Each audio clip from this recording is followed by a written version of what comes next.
Good evening, Holliston. Welcome to the Select Board's meeting for Monday, April 26th, 2021. This evening we'll start our agenda with a coronavirus community update by our Fire Chief and Emergency Management Director, Mike Cassidy. Good evening, Chief.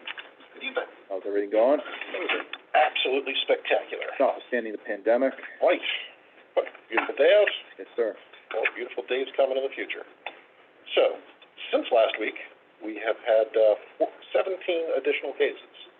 So we are up to 782 total cases. We have not had any additional cases cleared since April 5th. So currently we are showing that we have 70 active cases, which are spread out over 51 addresses. The majority of those are at single-family homes, with just a couple at some multi-family dwellings. Looking at the chart of the trends week over week, we continue to go up. And again, we have not had any additional cases cleared since April 5th. Comparing our positivity to that of the state, we continue to hover right around the state average. For a couple of years, or a couple of weeks, we were above, then we were below, now we're back above. But we are still 13 weeks in the yellow, which is a good place to be. Looking statewide, again, last week, there were fewer communities in the red than the previous week. It was down to 48 communities in the red from 59.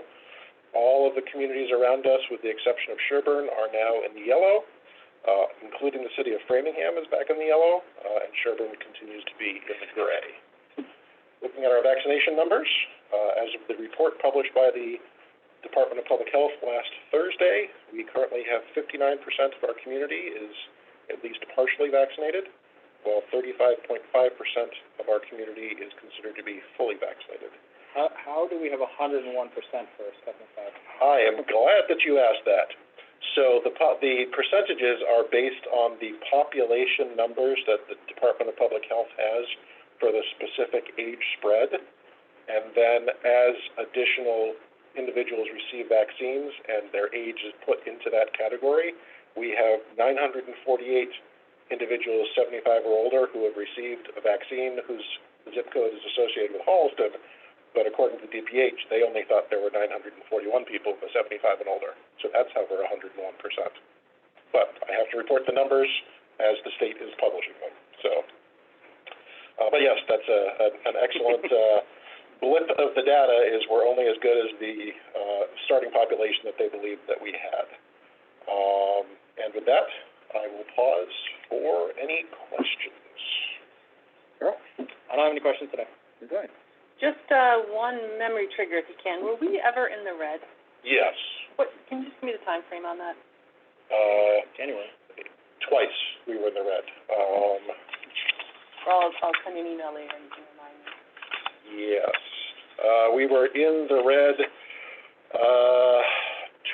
in September, in October, and then December 24th through January 21st.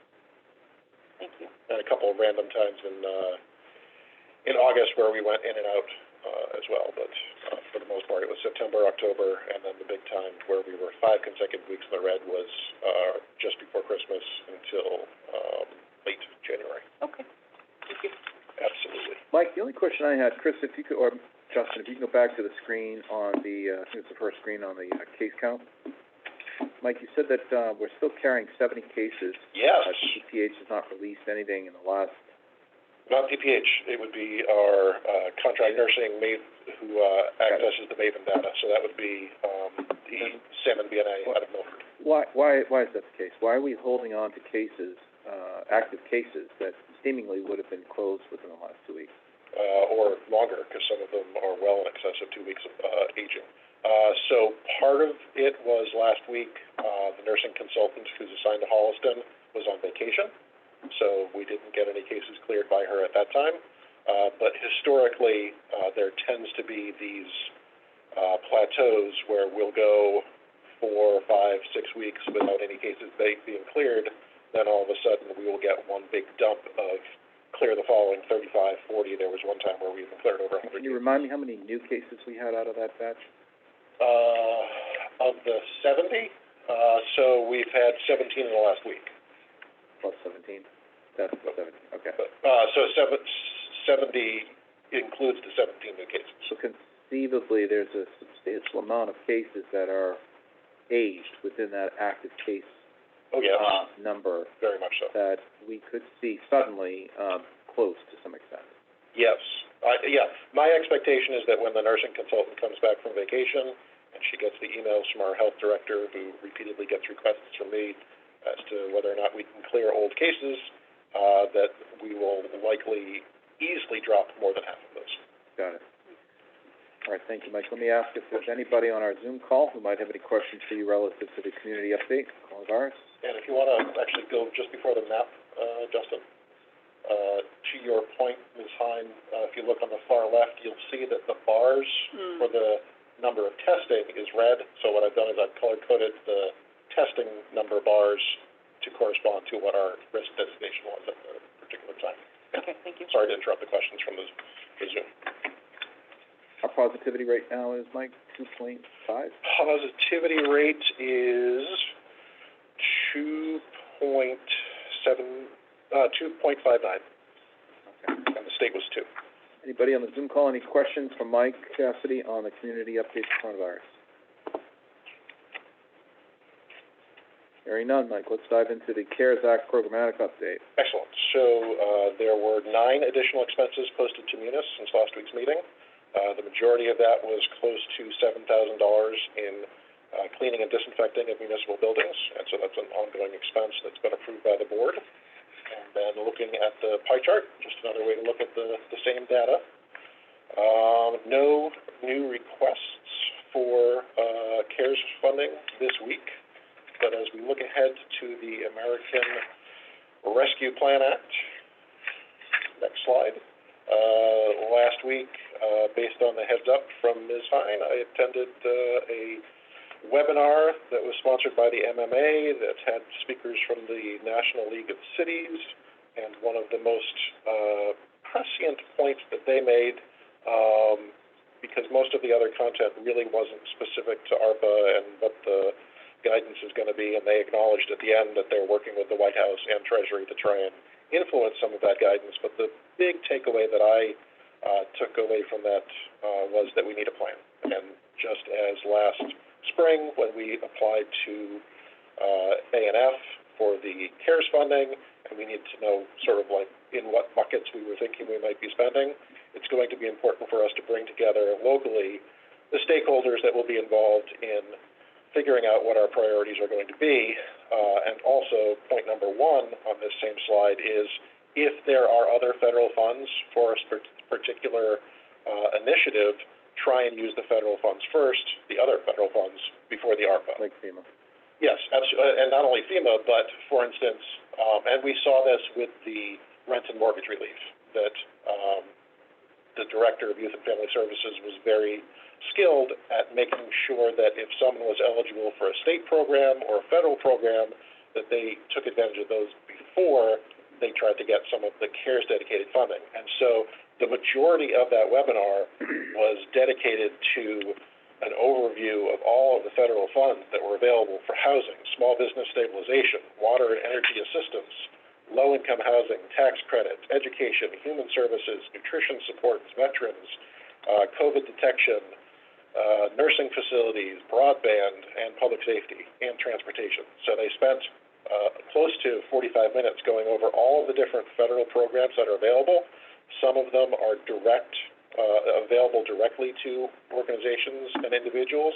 Others are funded, the funding goes through either a state agency or could go through a local nonprofit, but it was a good overview. So as we continue to look ahead to when the ARPA guidance comes out, just as Youth and Family Services and the schools and other groups and organizations in town are very good at putting together sort of a menu or a buffet-style plan for people to help them access all of the programs that they may not know that they're have available to them.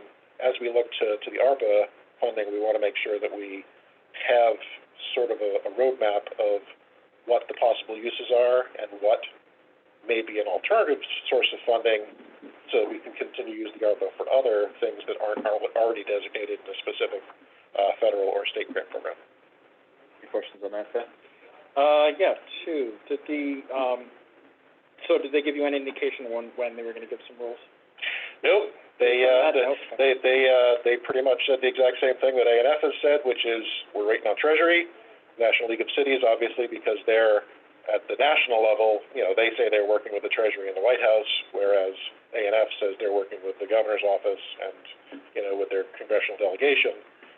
But everybody's just waiting for that guidance to come down so that they'll know exactly what can and can't be done. And then the second part of that is that in the law itself, did it indicate the timing of potential disbursement? So it's going to come in two tranches. Yeah. The first one will probably come this spring. There were rough 60 to 90 day benchmarks in the law.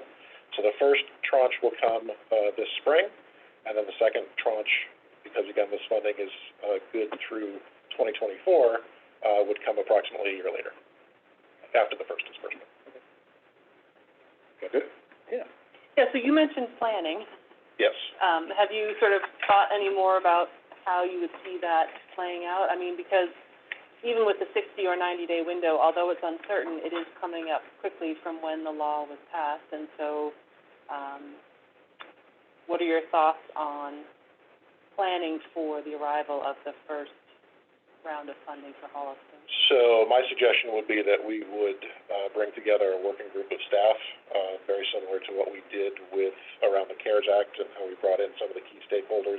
Around CARES specifically, we were focused a lot on the schools, but with the ARPA funding, obviously there's some infrastructure capability, and as you know from the call, there's a lot of focus on some of the behavioral health and other direct service opportunities.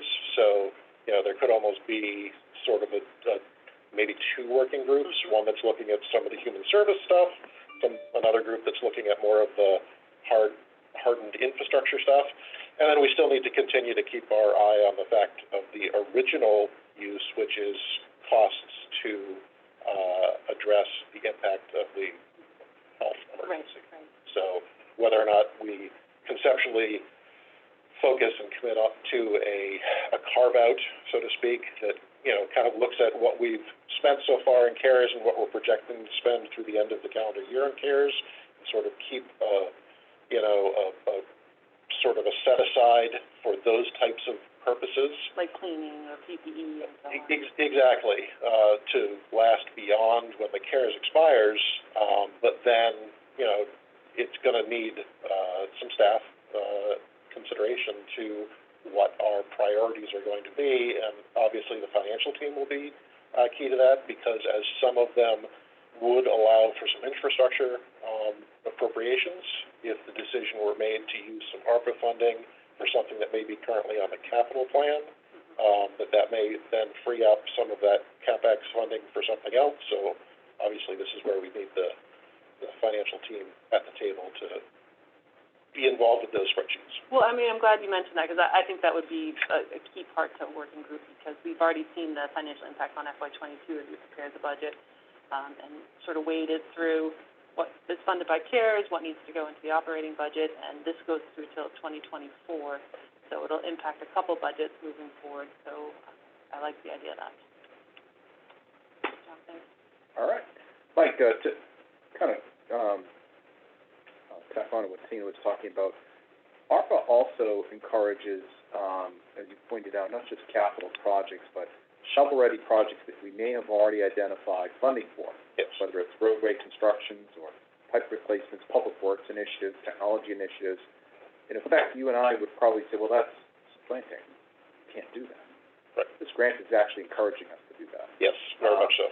Unlike, sorry to interrupt, but unlike CARES, which said it wasn't an eligible expense if it was budgeted as of the time that the CARES Act was signed into law, with ARPA, they are trying to free up the capacity of local communities, and they're allowed to determine on an individual basis how they can best stir the economy and the recovery. Because that's what, and we talked when I did my annual review of 1 year into the pandemic, but recovery is one of the 4 phases of emergency management. And so just like Louisiana is still recovering from the impact of Katrina more than a decade later, just as other communities are still recovering from tornadoes. Our community will be recovering from the impact of this pandemic for years to come, but this funding can help us basically build a bridge to get there in a safe and robust and healthy manner. Right, and I'm encouraged to hear that the approach will be team-minded, where you're bringing in the stakeholders from across the town, of course, to make sure that all of those opportunities are evaluated for how quickly they can come online and how we can use this funding to optimize our balance sheet. So I think it's smart planning. Obviously, we've been down this road before, so you've got some idea of what's ahead of us, but it's sounding like a considerable amount of money over a period of 3.5 years total before, and so we've got some opportunity ahead of us to build that bridge or bounce back, if you will, with that with the community. Shall I go to the public at this point, Mike, Yes. or do you have something else to add? I am good. All right, if we could ask anybody assembled on the Zoom call for any questions or TCAS on a programmatic update for CARES. We should probably start changing CARES to CARES/ARPA going forward, Travis, as that'll become more of our life. Any questions? I would just point out, as it relates to the appointments at Westboro, is there anything? Oh, yes. Thank you. Sorry, I glossed over our vaccination initiative so quickly because we got to talking about how can we have 101% out of our 75 and older that have at least one shot. So we are part of a regional collaborative, and we are currently operating a vaccination site in Westboro. We are normally holding appointments on Wednesday, Thursday, and Friday most weeks between 9 a.m. and 2 p.m. We have a set-aside of a number of appointments that are reserved for those who live or work in Holliston. And twice now we've sent out Blackboard notifications. We've got it posted on our website. We've got it on our Facebook page.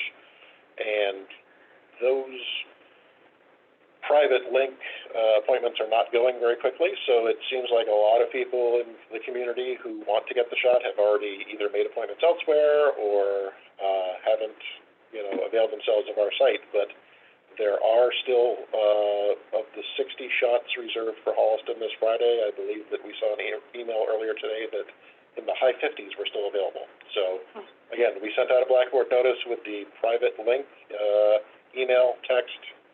It's on the website, it's on the Facebook page. If you need a vaccine and you live or work in Holliston, please sign up through that private link if you can get to Westboro on Friday. Want to announce that right now, Mike? Private link? It's one of those convoluted ones with all sorts of letters and numbers, and there's no idea. Chris Kane's on this call, so maybe he can flop it into the Holliston Reporter report on our meeting so that folks can see it in that video. I'm sorry. That's okay, this is 16 and over now, Not for us, because we're getting Moderna, so that's for 18 and older. Okay. Pfizer is 16. No. Okay, I mean, there's still 18-year-olds in the schools. Yes. Has that been broadcast through the high school?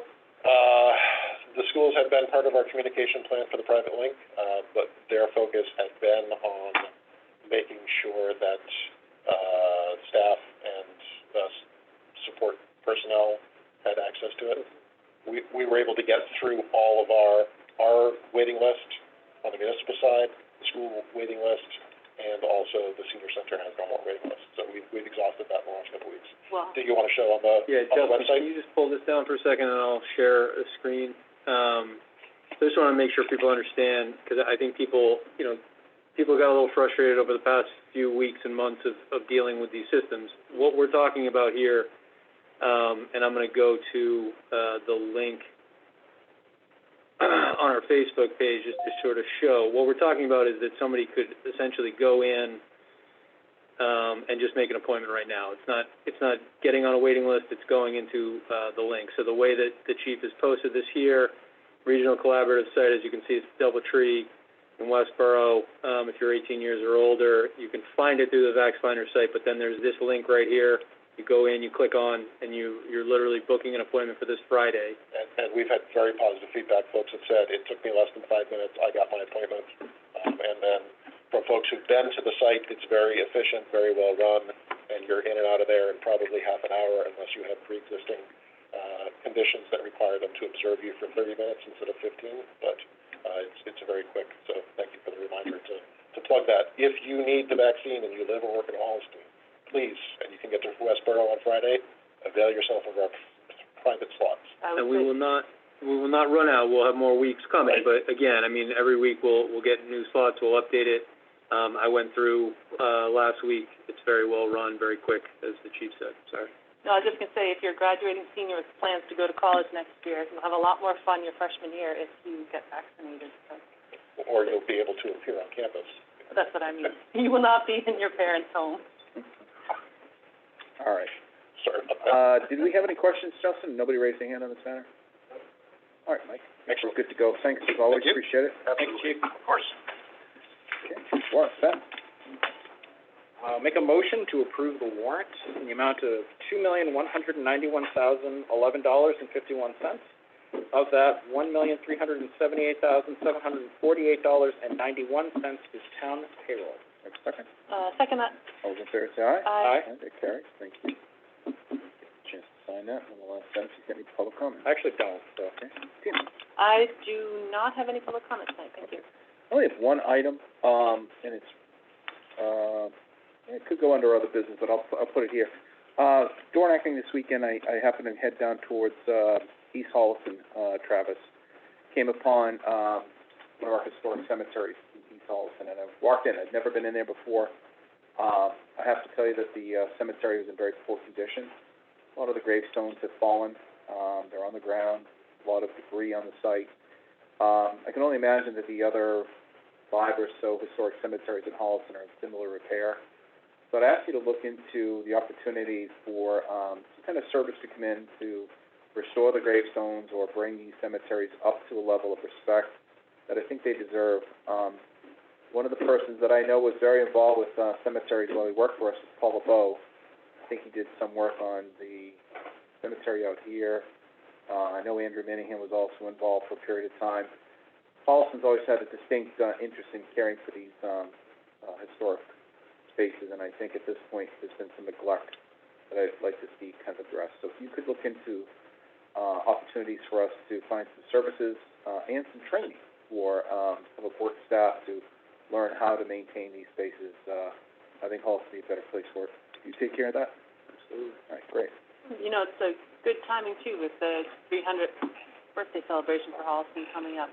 I would imagine cemeteries would be something that we would absolutely be highlighting and celebrating, so.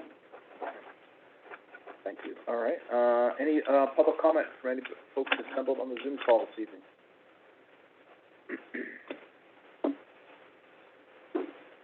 Hearing none. Travis, comments from the town administrator, please. Okay, I will be bringing to you shortly, whether it is next week or after town meeting, we've got some feedback from residents interested in being appointed to some of the openings we discussed at a previous meeting. The Holliston Reporter was nice enough to run all of the openings that we have that are select board appointed seats. And so I've confirmed everybody, that has stepped forward to show interest that I've received it, but I will try to bring it multiple together at once for the select board moving ahead. But again, if anybody's still interested, we had quite a few seats on a variety of boards and committees that get appointed through the select board. So please take a look at that in the Holliston Reporter. Actually, if they could link to their previous article, that would be excellent in tonight. So make sure everybody gets an opportunity to send a letter of interest through my office and make sure everybody sort of can be placed on an appropriate role, and as we rely on volunteers, we are currently looking for quite a few, so that would be great. One other thing I wanted to follow up on, the Front Street parking started today. And we've had a lot of discussions. Front Street, we tried as a one-way through the shared streets and spaces. That was successful. The board took the action of making Front Street one-way to Vine Street permanently. We will look at potentially extending that one-way in the future, but at the moment, what we're trying to do with the remaining balance of the shared streets and spaces grant is formalize the parking, which now, because of the one-way nature of Front Street, has a little bit more, can pull the parking a little bit more away from Blair Square, leaving more room for green space for the Blair Square committee that has been going through a rendering of what they'd like to see that look like. And we actually have an article on the town meeting related to advancing design engineering for that space. So that project started today. Tom Smith of the Highway Department had a contractor out there doing it. I actually have a picture that was sent to me that I would pull up just to sort of show the progress. I don't know why I can't. Hold on one second. And here we go. So this one is a picture of the space. If you're at Vine looking towards Casey's in the distance there, with the right is the snack shack. So as you can see, everything to the left of this pavement is now going to be, more formally defined as green space for the Blair Square Committee to work with in their rendering. So that will be great. I had one other image that was sent to me as well. It shows it a little bit more up close. And Travis, that ends up adding about 5 to 6 feet to Blair Square as you travel down Front Street. Yes. Green space. Green space, yeah. Right. So, you can see where the gravel went to, where cars were essentially parking, right? Once we have this and we can delineate a little bit more, then, this is sort of to be considered as part of the Blair Square, that group moving forward. So, it will be nice to see a little bit of mirroring. The angled parking is what Tom Smith was out there designing with the feedback that had come from the board. Did a walkthrough with myself and select board members that I believe they referenced at a previous meeting, and interested parties and the town planner. So very excited to be moving on with this, using up the last of what was a great opportunity through Mass DOT with the Shared Streets and Spaces grant. I did just get information today that they're going to be doing another round, so we'll take a look at if there's a possibility for us, because that program did end up being a great opportunity for the town. Travis, that looks great. Just a quick question. Residents should not expect any parking bollards or anything like that in that space until Blair Square is addressed. Is that correct? I'm sorry, parking? Bollards, areas that would delineate as they are at Casey's between the parking and the trail. Certainly there is not in the remainder of the grant the ability to do the wooden posts that are on the Casey's side. I don't know specifically what's going to delineate at the moment, other than the fact that you'll now see. Conceptually, it could be part of the Blair Square design. Yeah, could. Okay, that's fair enough. Last thing I just wanted to mention, in your sign folder this evening, I did have a follow-up conversation with Mass DOT. Now that we've got them the information they requested on Woodland Street. If you'll remember, Woodland Street was the application we put in back in November. They requested a little bit more information, including 24-hour counts, which we just did on a number of streets, including South Street. We used that as an opportunity to get the information to them. We've now completed everything they asked for, and we're ready to move forward. I ran into a bit of a chicken and egg scenario where they're saying, show us it in your traffic rules and orders, and we'll issue the permit for the heavy commercial vehicle exclusion. And I'm saying, you give me the permit and I'll put it in the traffic rules and orders. And so the happy medium we found is that the select board will have a memo to the town clerk asking for it to be put in the traffic rules and orders. I will provide that to Mass DOT. They will give us the permit, and the clerk can then put it in the traffic rules and orders. Chicken and egg at the same time.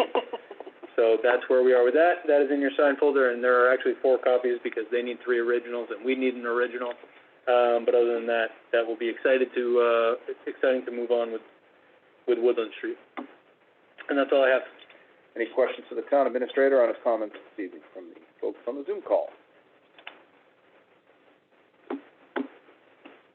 Hearing none, we'll now enter into the discussion relative to the emergency action plans for the dam owners. That would be us. That would be.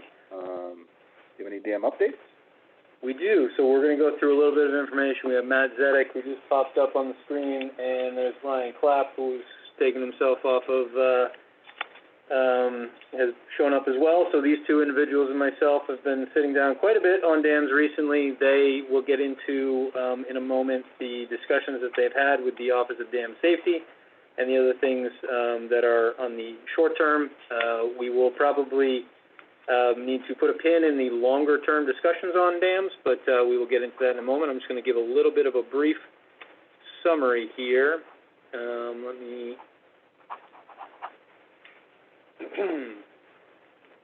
There we go. All right, so we have 4 dams that fall under our jurisdiction when dealing with the Office of Dam Safety. So is the Houghton Pond Dam, and that requires inspections every 2 years, and we currently need to be going through that process. We have received an extension that Matt and Ryan can discuss in a moment. We have the Factory Pond Dam that requires inspections every 5 years, and the next one is due in October of '22. Lake Winthrop, additionally, every 5 years, due September calendar year '22. Weston Pond Dam, because of the low hazard status, requires an inspection every 10 years and is due in 2027. 2 other things I just wanted to mention that are important for the context here is that we have 2 authorizations that currently have balances to fund the work that we'll be discussing momentarily. From the Article 30 of the May 2017 Annual Town Meeting, dam inspections, there was an original budget of $50,000 with a remaining balance of $10,622. And at the October 2019 Special Town Meeting, the dam inspections, repairs, and ownership, $45,000 is the majority of what we have remaining to discuss. We'll talk about 2 plans that total $11,500 and $16,000 in their proposal, which would leave a balance of about $28,122, and we can discuss that for some of our future discussions of work that's going to be needed after discussing inspections and emergency action plans. So the only other things I wanted to put in context here, obviously the Houghton Pond Dam is the one that is relatively close to Dunkin' Donuts. The Factory Pond Dam is the one in the Woodland Street area. Lake Winthrop Dam is the Pleasant Point area, and the Weston Pond Dam is in the Hopping Brook area. With that, let me go to the next slide here. So as I mentioned, we have Ryan Clapp, the conservation agent, Matt Zedek, the sustainability coordinator, with us. They've done work in a variety of areas, but including the 2 contracts here that we need to discuss for Lennard, and they've also looked at some other companies that offer similar services, but Lennard is the one that we have in front of you this evening. So with that, Matt and/or Ryan, if I can pull this down and we can bring it up afterwards just for discussion purposes. Is there anything I missed there, or any other context you want to add before we get into questions? I think you covered it pretty well, Travis. Just briefly, in terms of the conversations we had with the Office of Dam Safety, we had good conversations with both their point person on the inspection side, just to get their understanding of where the town was at. They seemed fine with how we're proceeding. We checked in with them after receiving a notice in the mid to late March, reminding us that an inspection was due at Houghton Pond. So we're in good shape. We'll be in good shape on that with the support of the board.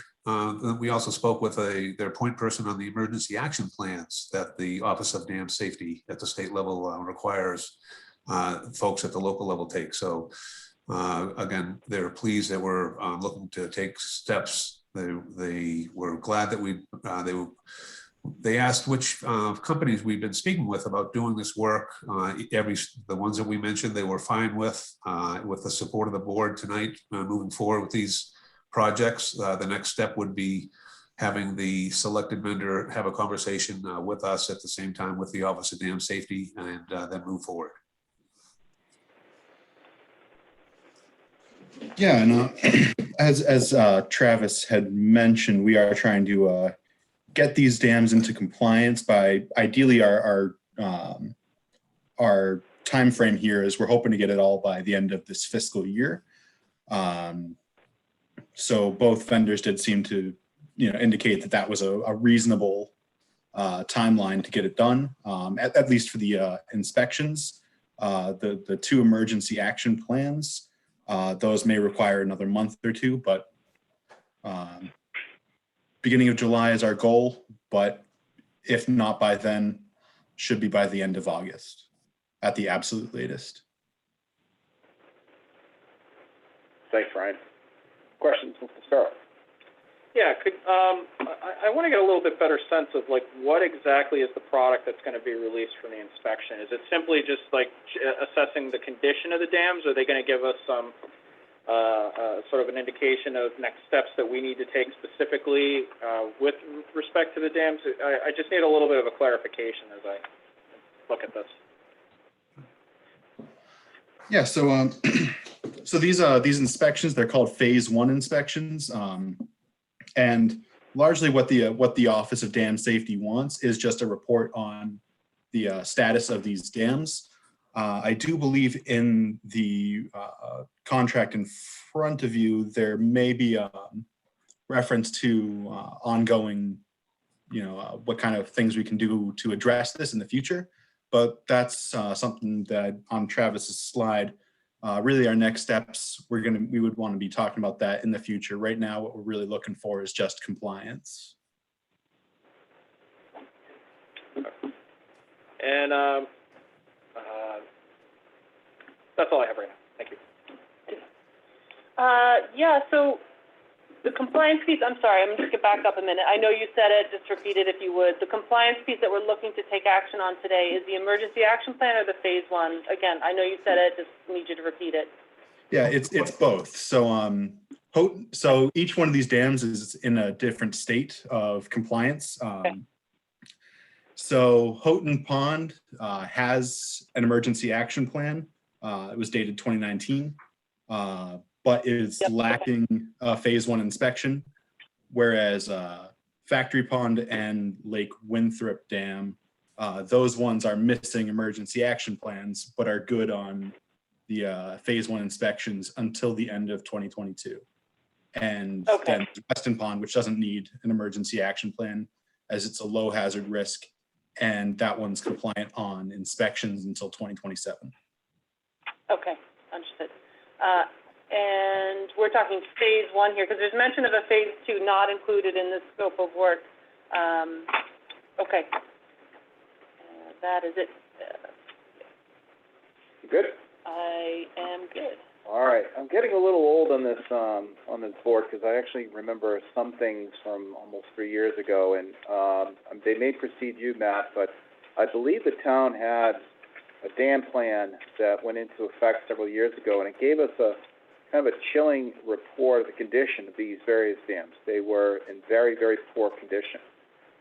One of them was in imminent danger of release, and I think it's Houghton, but I might be wrong.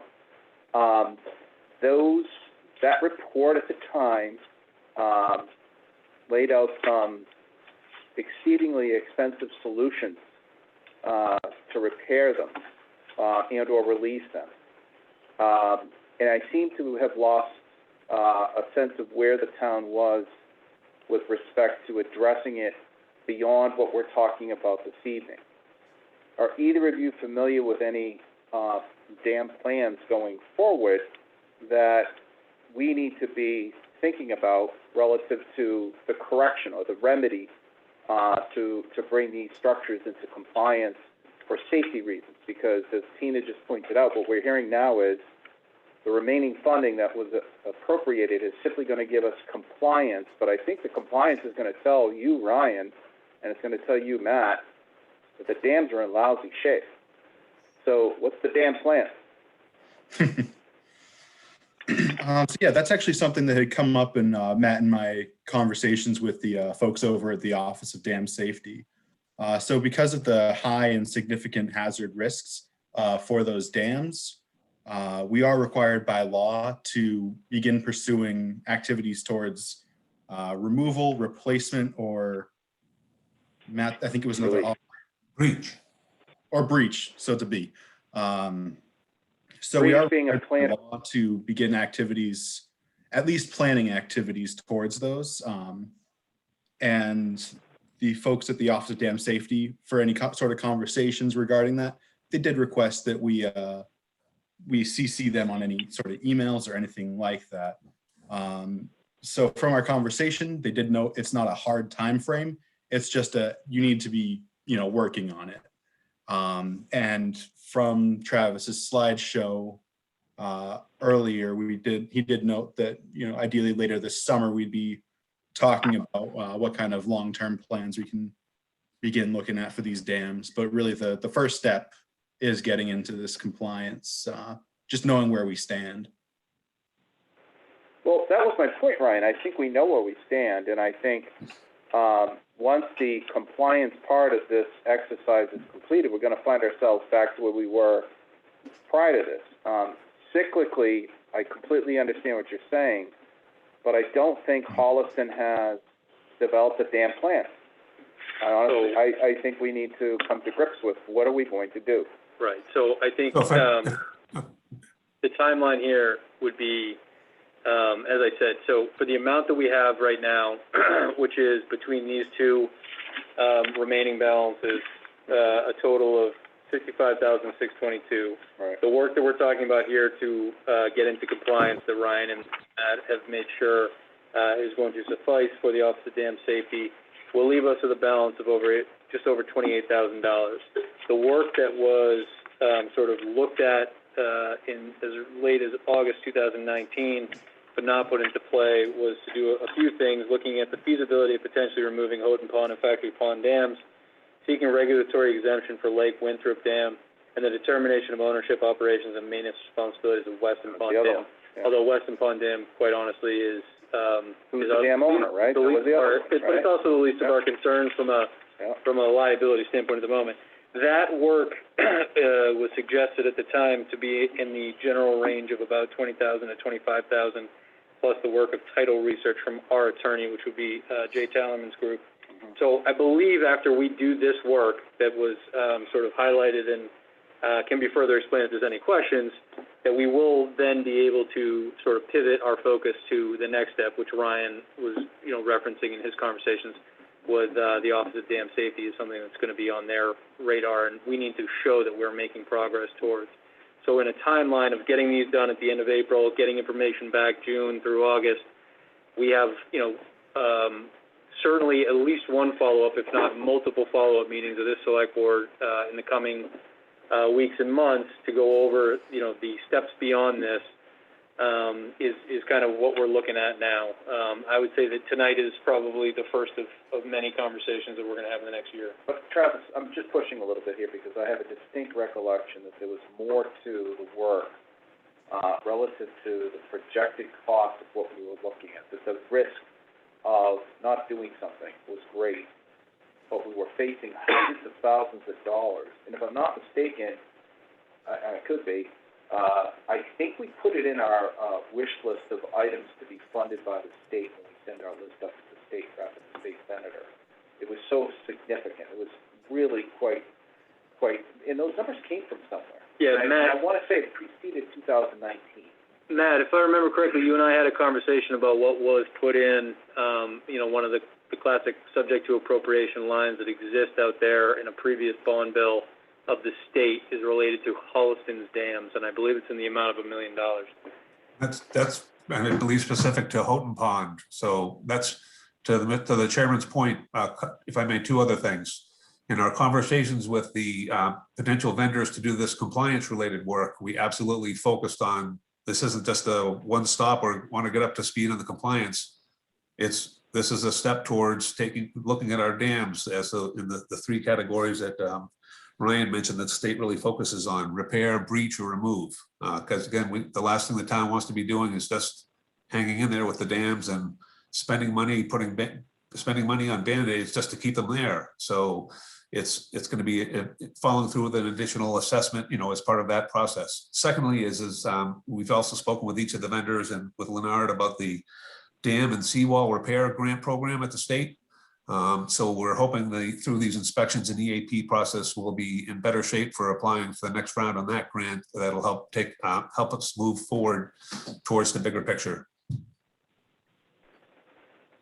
So I feel like I've beaten the horse here, so I think you get the idea. Yep. We need a dam plan in terms of long-term financing to remedy these issues and navigate where that's coming from, whether it's the state earmark or some other form of funding. I think we should be exploring those before we go to the town. But in the short term, it sounds like this compliance piece has to happen. We have the funding for it. It will give us I think you indicated the scope will include some work to find out who the dam owner is. that's good. At Weston, right? Not all three, just Weston was in question, if I recall correctly, Yes, just right on the state roadway, yeah. so that's good. I think there was a question, quite honestly, about Lake Winthrop, because the fact is, the way it's written, it's a great pond, which, if you read the letter of the law, could fall under DCR. I think that question was asked and answered, and they're not taking ownership of it, but yes, the determination of ownership, operations, and maintenance responsibilities of Weston Pond Dam is in the, not in this category of the work that we're authorizing tonight. It is in the next step that I was talking about, that we'll still have a balance to address. So, this evening, do you want to vote on this? Yes, I've provided two motions. All right. to be Just to taken. conclude, so this particular vote is for the compliance portion through Lennard Services. I think Ryan said they'll be back to us within, what did you say, 3 or 4 months, Ryan? Something like that? Yes, that's the plan. So we'll have some compliance and some ownership issues identified. You will find out what kind of dam funding we could be looking at somewhere, once we receive a holistic view of the condition. But I think, you know, if it's in back of my brain and we're all recalling this, we've lost touch with something that's an infrastructure urgency, and I think we need to keep it a little bit more current. So let's keep that going. Yes, go ahead. Can I just jump in on a comment? Matt or Ryan, you may have more detail about this, and I'm only sharing it here because I don't have any email thread that I could spread around, but I do recall conversations with Lennard where if we were talking about a breach of Factory or Houghton, there was a question of soil samples from the base of the pond that would need to be obtained to make that decision. Prior to making that decision, is this ringing any bells for you, either of you? Not specifically, but at least for me, I don't know about you, Matt, but I'm sure for whatever sort of permitting that would be needed for the breaching or anything, soil sampling would be required, at least for one level of it. Okay. Which one were you there? It was either Houghton or Factory because there was industrial activity in the past around those. Under Houghton and Factory Ponds, would be going into phase 2, I believe, but it refers to the need for specialized ecological subconsultant to conduct pond bottom bathymetry. Words that I do not actually understand, but that's why we have a conservation So we have agent. to inspect the bottom of the dam pond? Got it. Yes. So that would be, again, in that next phase. What we're talking about for these two contracts this evening are the inspections, the EAPs, and then it sounds like, I think we all understand. Ryan and Matt and myself will be bringing more information back to the board as it relates to those next steps that we're talking about. And yes, we understand the sense of urgency. Great. These two slides that you made are great for reference for the future, Travis, so thank you for doing that. Thank you to Matt and Ryan. Matt, I mean, Mike, I seem to have a recollection talking to you about these because whether it was on or off camera, you were filling me in that at least a couple of these may have been made by farmers for ice harvesting back in the day, right? Because they're relatively shallow bodies of water, man-made, effectively. Houghton's is used first. Houghton, yeah. Yeah, where there is currently a used car dealer, used to be my house. Got it. Okay. All right, so I think we have arrived at the point where we're going to take a dam vote, which will include finding out who the dam owner is, and we'll get some dam compliance, and you're going to look in for some dam money, right? Sparrow, good evening. I will make the damn motion.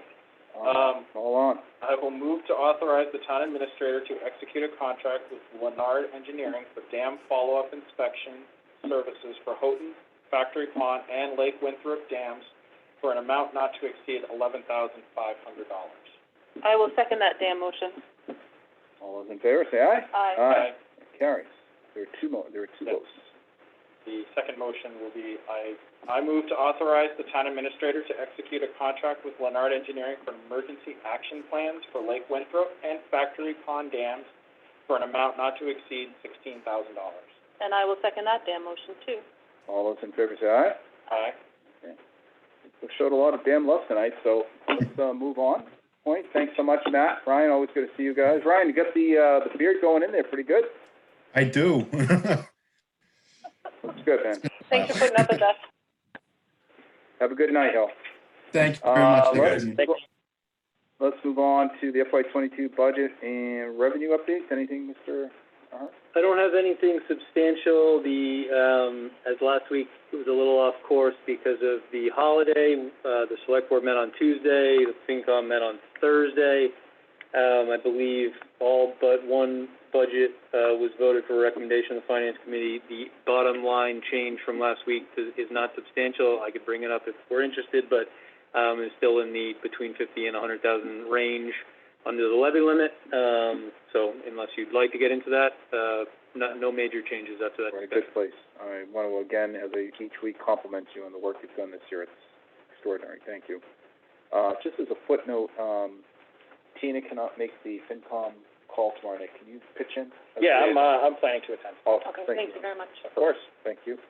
Anything else, Travis, on that budget revenue? No Questions on the budget revenue? All right, let's move on to the annual town meeting warrant discussion. Yeah, so let me just, the warrant was posted today, and I'll just pull it up for any interested party to make sure that everybody's aware of how to find it. So here is not what I was looking for up on the screen, so let me just make sure Christian's gonna check that I'm showing properly. All right, I am. You think that this is, yeah, okay. Confirming that this is out. So if you were to go to our main page, townofholliston.us, you can find it through this link on the main page. At the same point, a lot of people, when they like to view these documents, like to see the history and be able to see previous ones as well. So you can go through town links to town meetings, and right here at the top is warrant for annual town meeting, May 10, 2021. There is no Finance Committee report yet. That should be out by the end of the week, I believe, or Monday at the latest. And then you can also obviously view previous years, warrants, FinCom reports, and then special town meetings below that. So if you click on this, you will find the warrant with the table of contents of the 37 articles that were previously discussed. And then at the end of the document, you will also find what are three exhibits that support previous articles.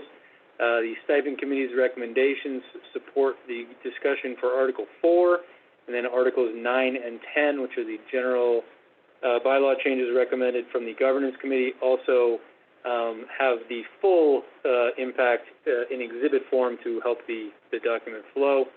And so again, this is posted to the website. Everybody can go view it, and the FinCom report will be available hopefully by the end of the week or Monday at the latest. And then we will have printed copies dispersed around town, which we will often do, and have obviously copies available on May 10th at the high school auditorium. I'll try to have the report of the select board available before town meeting. You can put that up as well. That'd be great. Can I make two comments? Oh, please, go ahead. The first is, Travis, I want to reiterate with John's comments and how great a job you've done with all this. It's wonderful to see you handle all the process so we can actually talk about substance. So I just want to say thank you very much for all the work that you've done. It's been a lot smoother and a lot easier, and we can actually discuss the issues at hand and argue about them as opposed to worrying about trying to just get things organized and ready to go for everything. And the other point I wanted to make is I believe that document is also searchable too. I believe you put it in in the PDF form. It's not just a scan, so you actually put it in as like a Word document that you turn into a PDF. So that way, if somebody wants to download it and search it, they would be able to. Yeah, you can hit Control F and find whatever you're looking for. Yep. So that makes it a little bit easier if you're looking for any specific article within the warrant. So, right. So, thanks again, Travis. Absolutely. Very good. Any questions on the annual town meeting warrant discussion from the town administrator?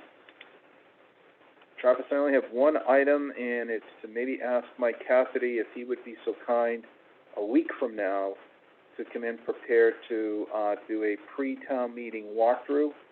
My recollection is you did something similar for at least the last one, maybe the last two, to give people a visual expectation what to find when they approach the auditorium on the 10th.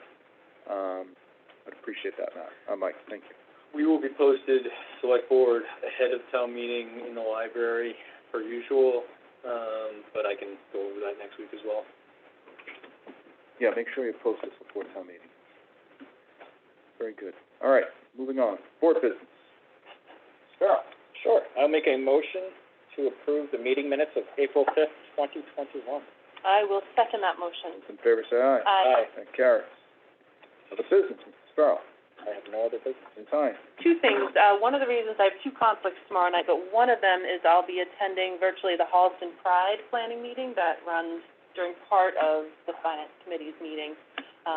The Diverse Holliston Group has planning activities for Pride Month, which is June, so I thought it would be a great meeting to attend and listen, and I want to certainly bring back to the board any comments that are relevant for us. And then the second thing I wanted to say is that last week, the Metro West Regional Collaborative held the monthly meeting, and great group of people, really enjoy being able to participate in that collaborative. But we also took a vote, and the town of Holliston contributes through annual dues to the Metro West Regional Collaborative. Hence this update, we voted to appropriate $5,000 to an MAPC climate project that actually our sustainability coordinator, Matt Zedek, is intimately involved in. So I just wanted to update the board on those two things. That's it, John. Great. I have nothing. Anything from the Zoom call before we adjourn? Is there other business? I'll entertain a motion to adjourn. Oops, gotta get one more in. I'll make that motion. I will second that at 5:08. All those in favor say aye. Aye. Aye. Good night, Holliston. We'll catch you next week. Thank you.